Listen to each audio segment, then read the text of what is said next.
Felicitations! My name is Felicia Day, and this is my podcast. Welcome, everybody. Do I sound a little stuffy? I still have some green snot in my throat. That was too descriptive. I'm sorry. I have a lot to unload. If you listen to Undressing, you know that the last month has been awesome work-wise, horrific personal-wise. I mean, it's not horrific. It could certainly be worse, but also, it's not been easy. Because I've had so much awesome work, I've been basically working through, I don't know, either the flu or recovering from the flu or some just horrible combination of illnesses that my petri dish, f you know, kid who goes to a petri dish every day to kindergarten brings home. It has been real stressful. So, like, 3 weeks ago, um, my daughter got sick. And it was the week that we were gonna get our flu shots, which was just a week after they were announced, and released. And, basically, she got sick, my partner got sick, I got sick. I got well pretty well, fast, but then I developed a sinus infection just like I did after COVID. My kid got pretty well. So I actually was able to kinda recover, but then my voice was shot for 2 weeks, which is not great because all my work was literally talking into a mic. So I'm gonna have to redo a lot of stuff, but all that said is my partner got pneumonia, so I had to fly my brother out to cover the homestead while I flew 6 times in less than 3 weeks with a horrible sinus infection. And if you've ever had an ice pick jabbed in your ear, if you have, I mean, this is what it feels. I'm sure that's what it feels like. So, not great. Not great. But at the same time, I got to go give a speech in Ohio and see the leaves turn, which I did not think I was going to. The leaves were so beautiful there last weekend. I got to go to New York City Comic Con for literally, like, again, 36 hours, just like I went to Ohio the weekend after to moderate the panel for the Lord of the Rings of Power, and announce that I have been, for the last 2 months, recording the official companion podcast, which has been a delight. Let me just tell you, a professionally produced podcast has lots of people helping you, lots of retakes, lots of editing, and a polish that you, as Felicitations listeners, have never experienced. So, oof. Yeah, I don't know what to tell you, but it was I basically was surviving on Afrin, which I really, you're not supposed to use that stuff more than 3 days. I pushed it to, like, 5, and then I was so paranoid that I was an addict that and I couldn't sleep because I was still so congested, and the best thing really was the saline spray and just getting some sleep. So, I basically had to knock myself out with pills, but then I couldn't sleep without the pills because I was so stuffy, and it was just this pharmaceutical nightmare where you're just taking one thing to cure the other thing to just get through the day. And honestly, I should have just been resting for 2 weeks. Let's just be honest. But, um, you do what you do. I could not possibly have canceled anything. I was recording every single day, and I'm working on the things that I literally have been looking forward to for the whole year. I have been working all summer preparing it. I've worked on one of these projects I've worked on for 8 years, finally in process, and I'm just work-wise, I'm loving life, but personally, it is a struggle. I have some dirty, dirty rooms in my house, and I need to just do a purge. I really am gonna try not to do a lot of big things in November, December. I mean, knock on wood, I get work, but at the same time, it would be really nice to like, I have this pool cue that I got from an old boyfriend when I was 18 years old, and it's still in my closet, and I'm like, "Felicia, why is that pool cue there?" And I think about it every time I'm gonna clean my house out. I'm like, "That pool cue has to go. It is just gotta go." And I don't know. So I'm kind of obsessed with just cleaning my house. Like, I wanna treat my house like I'm moving, and I wanna get rid of anything that I would not wanna move to another house, and that's my dream, all right? My dream! So anyway, that's all good. I can't complain at all. I did have a guide here for what I'm talking about, but I'm just kind of ranting into a mic today. I hope y'all are doing well. Things have been, I can't, I mean, when I looked at what I've done in the last month, I haven't been streaming as much. Um, and that has been really sad because it's really my relaxation time, y'all. I mean, I love my Twitch audience, but playing video games is my relaxation, and having people there watching me play video games, it's gold, sheer gold. So I got to get back to my regularly scheduled events. I have not been doing my Geeks hangouts, although that whole thing is a it's a can we don't want to open right now, but it is definitely woo. So it's all good. I actually even got to do a sponsored stream, and I played a game that was really fun called Potionomics, and then I played a game called Potion Permit. So this month, I'm jumping to my game area, but this month has all been about potions. And as you'll remember, there was Potion Craft, which was another game I was kind of obsessed with. So if you want to spend a good chunk of time on some video games, Potion Permit, Potion Craft, and Potionomics are all quite good games. And I actually am having a hard time. I mean, Potion Craft, I think we got to the point where the early access was kind of like peaked out, but I don't know if they've updated it lately, probably, and therefore I'm going to be missing some. It's all good. So yeah, and I don't even know what else to say. I've been also still doing The Walking Dead Last Mile, which is coming to a close, y'all, in November 11th. So they're giving a lot of merch and stuff there. So if you check either my page or The Walking Dead Last Mile page, I would check it out because they're giving away some cool stuff there for free. And MST3K is still releasing. We still have, like, I don't know, 4 or 5 more episodes to go. I did a hangout. I don't even know if it was this this month or last month, but I did do an evening hangout with the rest of the cast. It was really some other cast members, and it was very, very fun. So things are okay. My daughter is still not settling into her kindergarten that well, but she's getting there. She refuses to let me speak any Spanish around the house, which, to be fair, I'm not good at it. But it would be nice to practice with her. So I basically started learning Polish instead. I think I talked about this before, and I have a 30-day Duolingo streak. So, and my theory about Duolingo is that it doesn't actually teach you a language. It just kind of gamifies it to the point where you're checking a box and you're getting like 1 or 2 words. But by no means could I understand anyone speaking or converse at all. Pimsleur is much better for that. I was doing my Pimsleur, but unfortunately I fell off the wagon for that. So, what do you do? I'm doing my best, hanging in there as much as I can, and I had 3 or 4 other like cartoon voiceover jobs. I have a couple coming up for video games that are super, super fun. So boy, oh boy, is my voice being worked out. And it's really fun. So if I could just get it back and not have green snot coming out of every orifice. I also did that squirting up your nose thing. I've never seen chunks coming out of a nose, but was that too much, do you tell? I'm sorry. Anyway, for my con schedule, it is done. No cons until Wales Comic Con in beginning of December. I'm still trying to strategize that plan to if I'm gonna bring family. Am I gonna pop out myself? Do I get to go to London before? Because that would be super rad. But hey, I don't know. I'm still working on that.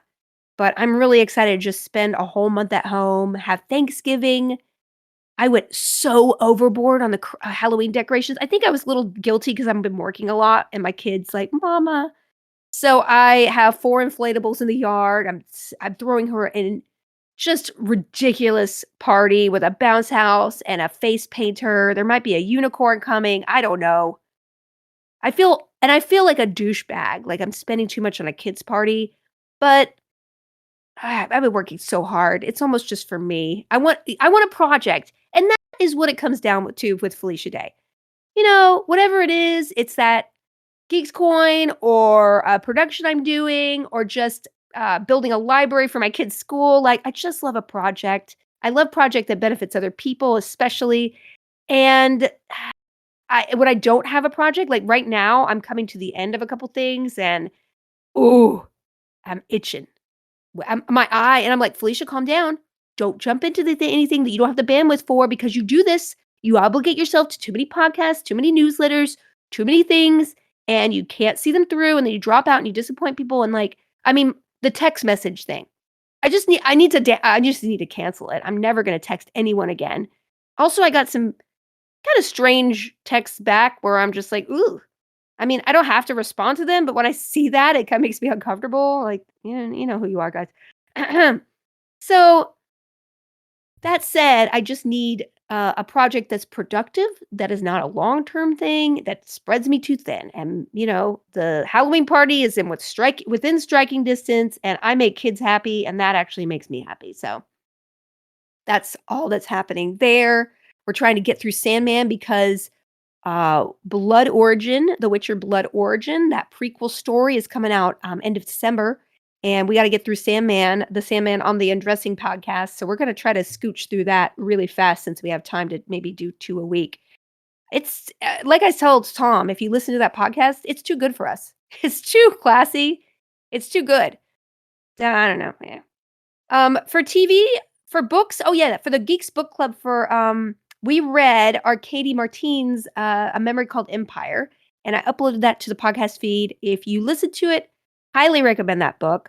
I downloaded the sequel and I need to read it, but I got a little waylaid because, as I said, my brother, my wonderful brother, flew out, took care of my family while I was just limping along trying to get all this wonderful work done. And I was like, Why are you always on your phone, Ryan?" And I was assuming it was dating apps. It was a lot, but at the same time, he, I, sh- he was reading Gamelit, and as you'll remember, I read a Gamelit book, which is basically a video game in novel form called The Rule of Cool, and I did that last year, and I was so proud of myself because it was the first book I've narrated, and it was a chonky book. That was a big book, and it was just really fun to do all the voices. And I read a couple Gamelit back then, but Ryan has been obsessed with the genre, and he turned me on to some other books, and one of them I'm completely obsessed with is called Dungeon Crawler Carl by Matt Dinniman, and I'm on the 3rd book right now, but there's 5 in the series. I don't know how this guy writes this fast, but the first book is so funny, y'all. It's so funny and so good. I wanna make it a book, club thing, so I make everybody read it, but at the same time, our November book is gonna be The Silmarillion because so many people read The Rings of Power. I read The Silmarillion, like, a month ago again, and when I tried it, like, 10 years ago, it did not click, but it totally clicked, and I'm excited to read it again, so we're gonna be doing that for the Geeks Book Club in November, and October is called oh boy, it's something about a clown. Y'all, it's something creepy about a clown. Let me look. Let me look. This is when my notes fail me because I didn't write anything down. It's called Clowns in a Cornfield. And actually, I think it's on sale for a couple dollars right now. So if you get it off of Amazon Kindle, Clowns in a Cornfield. I haven't read it yet. I know that we have a hangout next week for it. I have a feeling it's not going to be that not going to be it's not a deep read. But I've never read a horror film, y'all. I mean, a book. I've never read one. Not even Stephen King. I know. No VC Andrews. Nothing. I've never read a book to make me scared. Oh, well, okay. A couple of fantasy novels have made me pretty scared when I read them, but that was it. So this is going to be the equivalent. I don't know. It's going to be a fun discussion, and Bonnie's into it, and you know how into horror she is. So I think it's going to be a fun book. So if you want to read it along with me in the next week, you could join live next Tuesday at 6:30 p.m. on the Geeks events. If you have a Geeks membership, if you do not, I'm just going to upload it the next day, so you're fine. And that's it. Yeah, things are good. I'm losing my voice a little bit because I've been talking a lot and recording a lot. So I'm going to have a shorter podcast this time, but I really did want to upload just to let you guys, it's kind of fun once a month to see what I've done. I actually bring up my schedule and I kind of just look at the weeks and see, oh, is there something I could talk about here? Most of it I couldn't. But is there stuff I can't talk about? Is there stuff that I can hint at? And whew, did I get a lot of frequent flyer miles? Whoa, boy. And I don't know. I wish I could tell you about the projects I'm working on. I am feeling just creatively excited for the first time in a very long time and confident about my work, which is as a writer and a producer. And it's just fun. I don't know if it's going to light the world on fire, but it's lighting my world on fire. And at the end of the day, that's all you need your creativity to do. I got to do a speech, and just giving a speech on my book, Embrace Your Weird, I went through and I sort of like took messages out of it. And I was like, I inspired my butt off. I'm like, Felicia, get in there. So I don't know if I'm doing NaNoWriMo like I mentioned last month, but my goal is to create something and finish a draft of it by the end of the year, which gives me 2 months.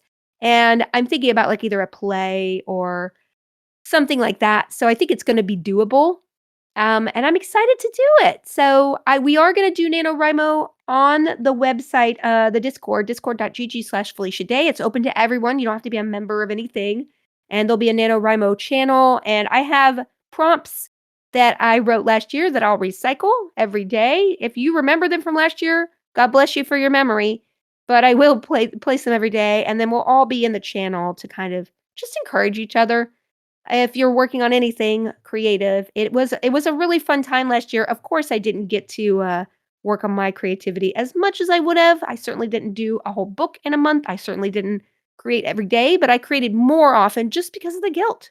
If sheer guilt gets you through it, it's gonna be good. So, yep, that's it. Okay, gonna do some questions. Gonna do some questiones. Let's see. Lucifer asks on the Discord. Congratulations for the Amazon Rings of Power podcast. You rocked it. Thank you, Lucifer.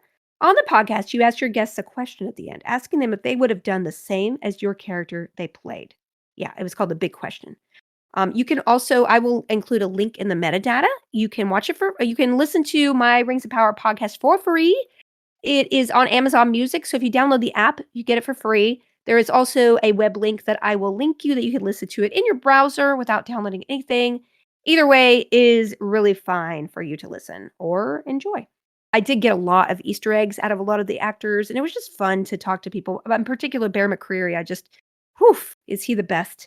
And the showrunners. I got so many cool Easter eggs out of them. Anyway, so as you're a big fan of Galadriel, I am. I was wondering if you would have jumped off the boat in episode 1. All right. I guess I'll spoil a little bit. Well, I don't know if I want to spoil it. So at the end of episode 1, Galadriel has to make a decision and whether to live an easy I'll summarize this. Whether to live an easy, idyllic life or refuse that and do something the hard way to like do the right thing or fight evil in a sense. And she chooses to jump off and fight evil. I You know, yes, I think I would've okay, first of all, I wouldn't probably have done that because, how improbable, like, I'm worried. I was very worried about her. I was like, "How far are you from land? You smell so good, you're so pretty, a shark is gonna eat your legs off." So, if we're going to take away the practicality, I mean, she's a good swimmer, so it's like, "Alright, she's got this," but if you're gonna take the practicality away of, jumping into in the middle of an ocean and kind of abandoning a journey, which you can't turn back from, I would definitely do it because to be honest with you, it's kinda like retirement communities. Like, I'm like, "Oh, yeah, you have no worries in the world. Your brain's gonna shrink." Like, my neurosis and encountering things that are problematic and challenging and not so great is where I grow, and I feel like the place she was going would have been, like, awesome, but, like, in a way where you have everything and how bored you would get. You know what I'm saying? So, that would be my personal opinion, and I I I mean, yeah, I think that would be it. I would rather live a little bit of a harder life and figure my for me, I did live a sort of, like, coddle lifestyle. Like, I never wanted for much except for friendship when I was a kid, but at the same time, I was so stunted, and I felt like all I wanted was to get out into the world and see it, and I intend to wander the world when I'm old. I'm gonna die somewhere in a hostel, you know what I'm saying? Like, it's fine because I just wanna see everything, because every time I get something new in my brain or I encounter somebody who has a different, way of living or, any of that, I grow a little bit. I think about my own life in a different way. I think about how humanity as an aggregate, how different we are and yet how the same we are, and how everything, societal rules are arbitrary. It's just whatever you're growing up in, whatever you lay the foundation of is going to be your worldview, and it is completely just a roll of dice, y'all. There is no universal in human nature or anyway, I don't want to get too deep because I'm not that articulate, but anyway. All good. So thank you for that question. Mariska Van Rouge, Rouge, Rouge. think what is the reason you started acting, and what is your favorite role you played? Much love from the Netherlands. Ooh, hi. Oh my gosh, I wanna go to the Netherlands really bad. I started acting because of my aunt. She was an actor. She went to New York to act, and unfortunately, she had type 1 diabetes that she developed as a child after she was ill. And evidently, there was an illness when she was, I think it was in the 60s that gave a lot of children type 1 diabetes. It sort of triggered something in them or just gave it to them. It was like a flu-like thing, and if you look, it actually there was like a spate of it that happened across the US, and she was, I guess, a part of that.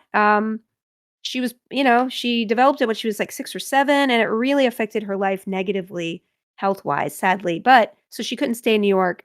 She found it, it was just really hard for her in a lot of ways, and unfortunately, or fortunately, she moved back to Huntsville, Alabama, and she directed, and she had her own children's theater, but before that, she did community theater, and she, saw a casting for Scout from To Kill a Mockingbird, and I was too young to audition. They said 10 minimum, but she told me to lie, and that I did, and I got the part at 7.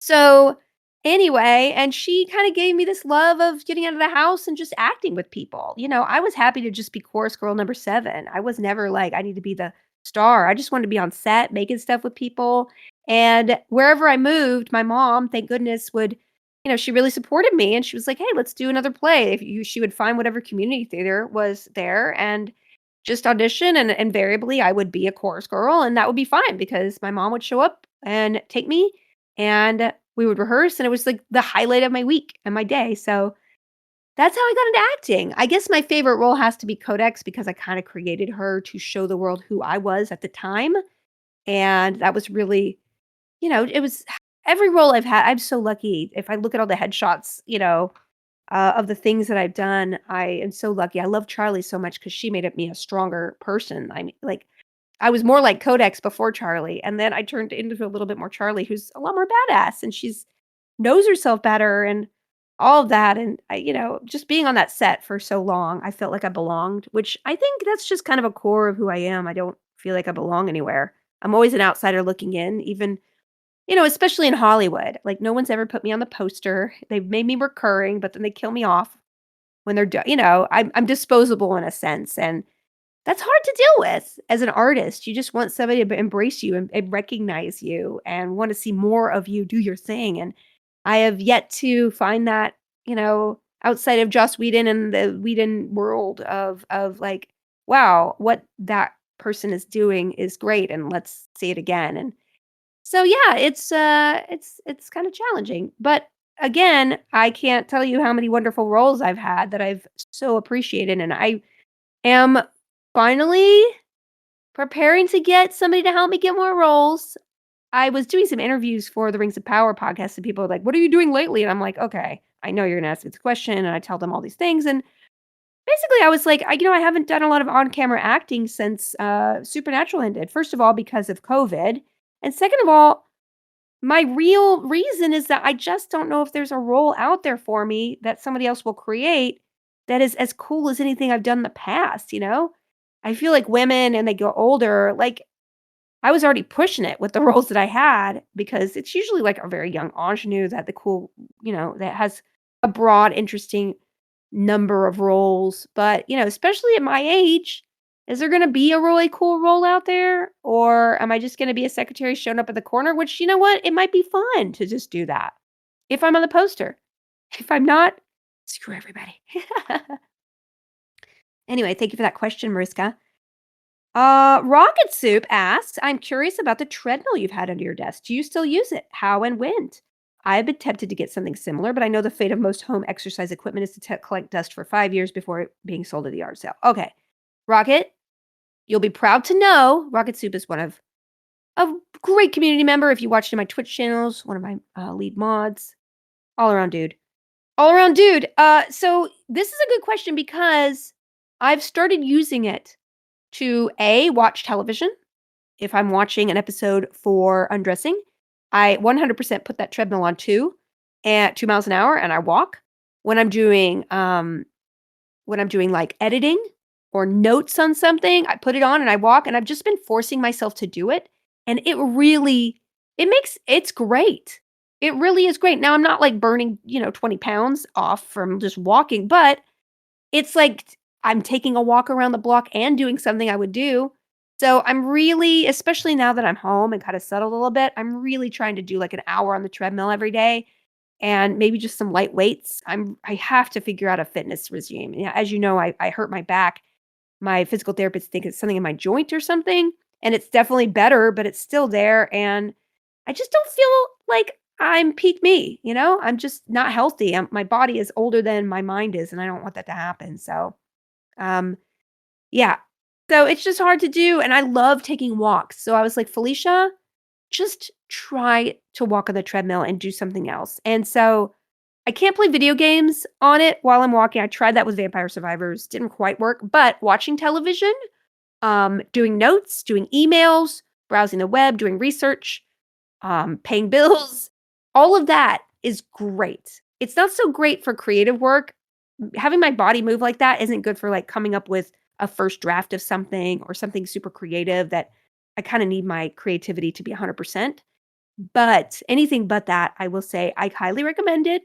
And it is really good to walk. So, especially if you're a programmer or something, it'd be interesting to try out to see if you could do that kind of work on there. Like I said, I can't really do my writing work. I could do editing work on it. So, after my first draft, I could write on it. And, maybe I'll try. I'll push it this time. Anyway, so thanks for asking. Thanks for asking. All right, that's 2 questions down. Boom, boom. All right, David Mello asks, okay, and this can be rejected. Well, don't put it down. But if there's a season 14 of MST3K, do you plan to be there? Do you expect any changes if that's approved by Turkey Day? And man, how about this heat? Okay, David, it is kind of hot. But I went to Ohio and I wore a jacket and I saw red leaves on the trees and I was so thrilled. I I don't know. I mean, 100%. I'll be Kinga as long as, Joel wants me to be Kinga. If he decides there needs to be another Mad, it's his work. I've been on the poster. So that's the one where I'm like, "Okay, I'm willing to do whatever you want. You put me on the poster, I'm yours for life, Joel." So whether he wants to do that or whether I have a evil twin brother taking over, who cares? I am just happy to be part of the universe. I'm excited about Turkey Day. I know some of the plans for Turkey Day. It's gonna be really rad, and I can't say anything more than that. So I don't know what any announcement would happen. I imagine that a new season wouldn't be announced so soon because they're still rolling out, but who knows? I don't know. I don't have anything to do with the business end. I'm the business end. That's the but. I don't have thing to do with any of that. I just if Joel emails me and asks me to do something, if I'm available, I do it because he is the best. And I'm really proud. I have to tell you, I'm really proud of the new episodes. They were done kind of bare bones compared to the Netflix ones, but I feel like that's more the spirit of the show. And people have really been complimentary when I see them at conventions. The Misties seem to really liked it. So thank you guys. Yeah. Right, what's JP the Orange Lantern asks, "What's your favorite way to bond with Calliope?" Oh, this is good. So JP, I tell her dreams in the morning and the night. So at night she gets 1 dream, in the morning she gets 2 dreams, and really they're just stories. And we've created like this whole planet situation where every planet has different set of creatures. There's a god planet and there's a fairy planet, and there are all these, and each one of them has like a different personality. Some of them have actual names, and I do all of the stories like several times a day, laying in bed with her. I really do think it's like the one. I'm not, and I never told stories out loud ever. And these are not anything that I would ever write down and sell or thing. They are pretty bad, but I mean not bad, but they're just not made for consumption. They're just to kind of excite her, and she started to tell the stories with me. She's like, "Oh, and then," and I always this is the thing that I do with her that I really am proud of. Since she was a baby, we've been doing this since she was 2, and she normally would just, passively listen, but sometimes she's like, and then I'll go, and then she'll add like, "They find a horse." Exactly, they find a horse. So I yes and everything that she says with her to add to the story. And now, she'll take over the story for a little bit. And she'll be like, "And then they went over here." And like, I'm just like, how wonderfully validating would it have been for me as a kid to have a yes and storyteller with me? Because you could just be confident that literally anything you come up with is a great next step. And having that confidence in storytelling is something I don't have particularly, but I would love it because the gusto she just throws herself in and we make it work no matter what. It's just such a beautiful spirit of just telling, a tale together. So I think that's probably the one thing that we do is to bond with. It's like our thing in a sense. I mean, I've been working so hard. Like I said, I'm doing a guilt party for her, and I know that I shouldn't do something like that, but because just an afternoon enough together would be enough. But we also build Legos together. Honestly, it's just about sitting down, putting my stupid phone away, and just playing with her.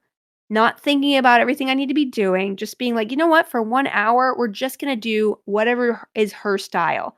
If she wants to do Playmobil and have me do all the funny voices, I'll do it. If she wants to do Lego, I'll do it. If she just wants me to watch her paint and not think about other things, it is so hard to just be there in the moment, just at a kid's pace. But it means so much to them because a lot of I think this is the one thing I notice about parenting. A lot of the challenges come with parents trying to force a kid to not be where they are in the moment. Whether it's like forcing them to go to bed too early or force them to read early or force them to let go of a task they really want. I'm not saying like let them do everything, but I'm just saying a lot of times you just have to be in the moment with them and let them lead a little bit more. Every time I try to force her to like potty train early or nap or whatever, it was just torture. It's just torture and just letting it go the natural course. It's so much more empowering. I think that's probably like a more of a granola oovy groovy kind of parenting style. And I mean, she doesn't walk all over me or anything, but when I can, I let her have the autonomy because, and I read this the other day and I was like, okay, I'm totally validated. It's like if you raise a compliant child, they're going to be a compliant adult.